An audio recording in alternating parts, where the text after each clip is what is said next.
All right, folks, joining Heather and I today is once again Taylor Bradford from the Gloucester Daily Times, staff reporter. Hi, Taylor. Hey. And Paul Bilodeau, the photographer for the Gloucester Daily Times. How you doing, Paul? Hello. Strange times indeed, right? Absolutely. Well, so we want to touch upon two subjects today. Taylor, of course, your article about what Gloucester City Council is doing about their upcoming meetings. And then, Paul, what your world is like these days, trying to cover these stories remotely and with the advent of social distancing. So, Heather, do you want to start us off with Taylor? Sure. So, Taylor, just why don't you give us a little background on why we're in this situation with open public meetings, that they can't continue because of the coronavirus. And so do you want to take it from there? Sure. Yeah. So I feel like at the heart of it, right, it's the technology. I talked with James Pope from the city's IT department yesterday, and he talked about how technology is now no longer a choice. It's now kind of a necessity. As you know, open meeting laws have now been adjusted by Charlie Baker to be able to make city business to keep happening. And so what that kind of looks like, right, is not only helping us stay a safe distance away from everybody and keep that healthy distance and make sure that we can flatten that curve. But it's also saying, we still need to be able to conduct city business and kind of go forward with that.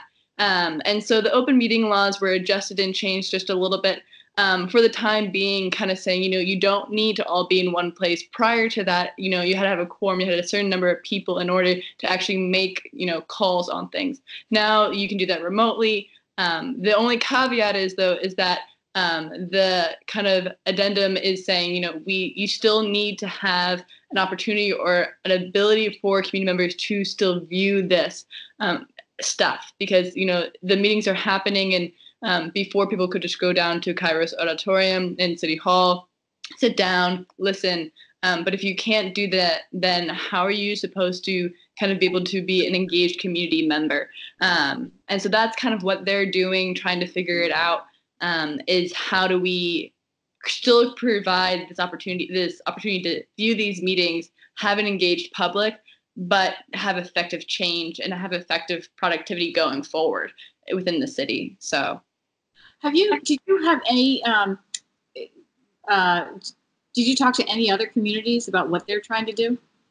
So I was actually just notified this morning by our Essex reporter, Mike Cronin. So they had, I believe it was Essex, had a town meeting or a meeting of some sort within the city or town that did stream live yesterday. And so these things are happening at other places. And now it's just trying to figure out how's the long-term videos going to work. So kind of saying, okay, this is our test trial. From there, what do we do?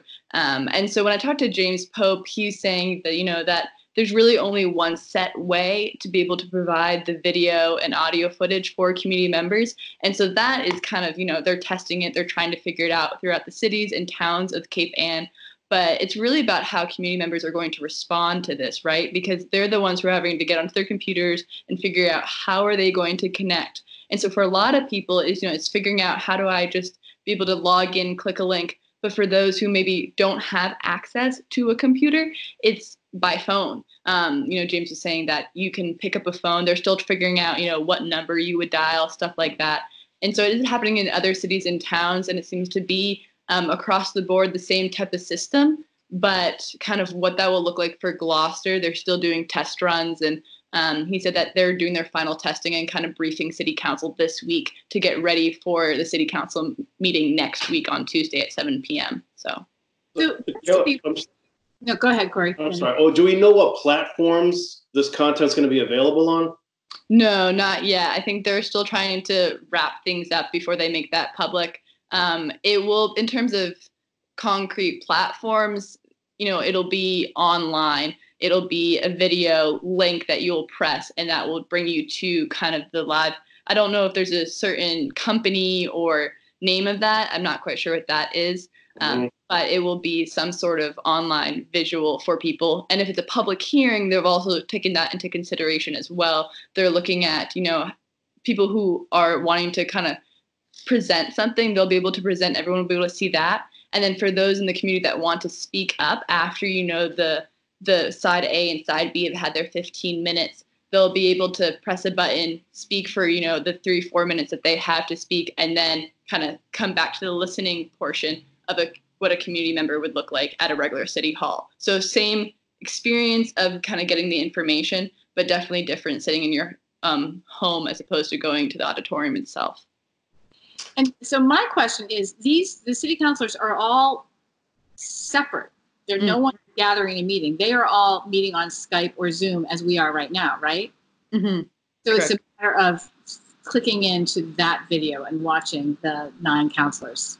Right, yeah. And Melissa Cox even yesterday was saying how, as they're still figuring out this video footage and are pretty certain that they'll have a long-term plan set for next week, she was even talking about doing Facebook Live for herself to make sure that she can assure the public that, whatever medium they're going to have, that somehow this information will get out. So I think the city councilors are thinking, beyond what the city is doing, but really for them, they're wanting to really be able to connect with their constituents as much as possible. So each person's been thinking about different ways in which they can connect and continue to communicate despite kind of the lack of social interaction.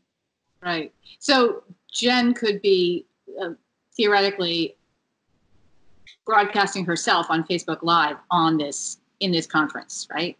Mm-hmm. Correct. Yeah. But one would only see her and her responses. Is that right? I'm not sure how that works yet. I don't know. I think that'd be a question. Definitely. James seemed to have a pretty thorough understanding of how it goes, but again, they're still, I think, figuring things out and trying to really have it concrete before they go live with any particular explanation. So, but yeah, I'm not quite sure what it'll look like, if it'll be, 5, 9 people, and then everyone, not quite sure how that will look. So the irony of this is people have been complaining about this for years, right? Saying that all these meetings should be online and welcome to the 21st century, and nobody wants to do that. But here we are being pushed right there, right? Right. Yeah, it'll be definitely interesting. And I think once this all flows over, it'll be really interesting how that will affect city meetings going forward. What that will look like. Will we keep it? Will we kind of go back? What does that look like? I'm not quite sure, but it'll definitely be interesting, and hopefully sooner rather than later. So. Right. And I know that 1623 Studios have been working with all the municipalities to update their communications infrastructure in the municipal buildings to broadcast events live, better audio, better video, et cetera, et cetera. And I know James has been working really closely with our tech guy, 1623, Matt McMakin, on that. And I know Gloucester was going to introduce, I think they're working on a new website entirely and all sorts of new infrastructure. I think that was planned for this month. So it'll be interesting to see how this may literally change the way local democracy works. And now that you're truly inviting the entire community in a convenient way to participate in these meetings. Mm-hmm. Yeah. I just want to make sure James gets credit here. We're talking about James Pope, the IT director in Gloucester, right? Yeah, Correct. Because he's like the rock star, I think, right now, right? Yeah, I know. He's rolling out this. I know he's been working really hard on the new city website. He's been tasked with a lot. So he's been, cranking it out. So maybe he can join us someday. Well, so now we can expect the Gloucester City Council meeting next Tuesday, March 24th at 7 p.m. Mm-hmm. Correct. We'll big thing to note, too, is there's a budget and finance meeting that was scheduled for today. But Melissa Cox changed it to next Tuesday at 6:30 because a lot of the items on the agenda were relating to kind of the city's response to the coronavirus outbreak. And so they will be hopefully live streaming that meeting as well to address those before that has to be brought to the city council so they can kind of expedite that process and kind of get things going as they try to figure out the financial side to the crisis. So. Very cool. Okay, thanks, Taylor. Now let's shifting gears a bit and going down to Paul in our Brady Bunch window here. Yeah, exactly. Yeah. So, Paul, as a staff photographer for the Times, what challenges have you been facing in trying to do story coverage for the past week or so? I wouldn't say that it's necessarily been challenging in the sense that what I do on a daily basis really has not changed. I have to physically be out looking for images to go with, say, Taylor's story or Mike's stories, or just general features altogether. So I have the ability to work from my car, but I've always had that ability, and I've done that many times. The one thing that I have to say that is completely different in covering this major story is that there really is no playbook. I've been a photojournalist now for over 20 years, and most things have kind of a playbook. If it's a hurricane, if it's a flood, if it's a God forbid, a mass shooting, we've kind of been down those roads and we know how to cover them. We cover the incident initially, and then we start to look for stories following that. But this is like a perpetual, ongoing incident that just doesn't seem to stop. So that in itself has been challenging to cover, and how to cover that has been that's probably been the challenging part, is looking for images to go with the stories that we're writing. So from an artistic standpoint, how can you convey distance, whether it's human distance or social distance? That's really interesting to say that, because the other day I was down at Good Harbor Beach, really nice day.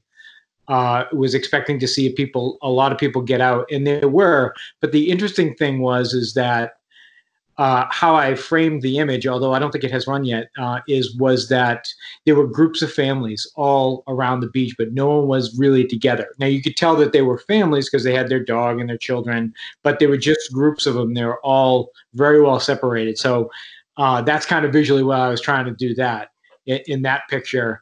I was at Ravenswood yesterday, getting lots of people were out. Again, same situation. Clearly groups of friends were together, not using that 6 foot social distancing.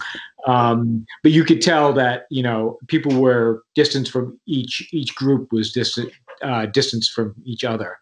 So yeah, that's kind of how, it's not like I'm trying to visually show, it's happening. And I'm trying to capture that. The front page of the paper today was a gentleman from Rockport who gym was closed, so he decided to go down to Stage Fort Park, put his TPX bands on the tree, and started doing some leg work. So it's stuff like that that's out there, which is really kind of different to cover, and it's really trying to find something, a different way to visually cover the story every day. And it's, okay. So that's probably one of the challenges. So now, are you being assigned specific tasks, or are you roaming and trying to find things that just, sort of draw your attention? A little bit of both. So this morning, Taylor and I, and I'm sure Taylor will speak about what's coming up, but we were down at the senior center covering Meals on Wheels. So we went down there, and we wanted to see how that operation was running. Given with everything that's going on, how are they doing? So we were down there getting pictures of drivers coming in, picking up their meals for the seniors, and then leaving. We talked to some of the administration people, and they talked about their challenges and whatnot. And so a little bit of both. And I go out and about and kind of look for interesting features that kind of say what's going on. And often that is like not a lot of people around, and that's probably the most visual thing that there's just not that many people. Yeah. That's a lot more poignant than it used to be. Those shots. Yeah, exactly. Yeah, it's to them, right? Yeah, it's different. It's just completely different. So Taylor and Paul too, it sounds like you're collaborating. Tell us what you're working on right now. Yeah, so there's a couple of different things kind of in the books for the next couple of days. I know Mike's working on churches, religious gatherings. What does that look like? You can't have more than 10 people in a room at a time. And so how are people able to go out and worship in the different ways that they do within the city? And so that's why he's in the field, or doing in the field from his house, connecting with churches and pastors and kind of seeing, what are they doing? How are they live streaming their events? How are they sending out newsletters? How are they even checking in with people who need help, right? For those people who have to go to the hospital all of a sudden and they don't have access, aren't allowed visitors anymore. So how can church members help? And kind of looking at that. We also have NOAA just closed their offices in Gloucester to all the public. And so we're just look for them. Right now, it kind of looks like any current meetings or events planned for the month of March are most likely canceled or rescheduled. But looking at, this might mean, the coming months ahead, what do those meetings look like? Are they able to reschedule at all? How does this affect both the industrial recreational fishing industry here in Gloucester? And then also, Paul kind of alluded to it, right? We went over to Rose Baker, and I talked about this a little bit yesterday. What does it look like for the seniors who need food? How are they getting that? How are the volunteers keeping that social distancing while also being able to not only bring the food to the people, but also being that check-in for them? A lot of them seniors are homebound, and so these volunteers are the only connection that they're having to the outside world, and they were able to see, okay, they are healthy or they need assistance. So those are kind of the stories that we have lined up. Paul, I don't know if there's anything you want to add to that. No, that pretty much covers it. I was actually, before I came on, I was actually coming back from NOAA, and they have signs on their doors saying that, due to the ongoing coronavirus, we're not allowing visitors. So stuff like that. But they're not even showing up for work. Is that what you just said? I don't know. I think people are working remotely, like a lot of people are. There were several cars in the parking lot. I noticed in one of the offices there was someone in there, just looking from the window going to the front door. So I don't think they're closed. They're closed to the public or anybody that needs to enter the building outside of someone who works there. Well, those are really good stories to check up on. So we really look forward to hearing from you guys again. So shall we do it again tomorrow? Yeah. Great. All right. Taylor Bradford, Paul Bilodeau from the Gloucester Daily Times. Thanks for your time, and we'll catch up with you guys ASAP. All right. Bye. Bye.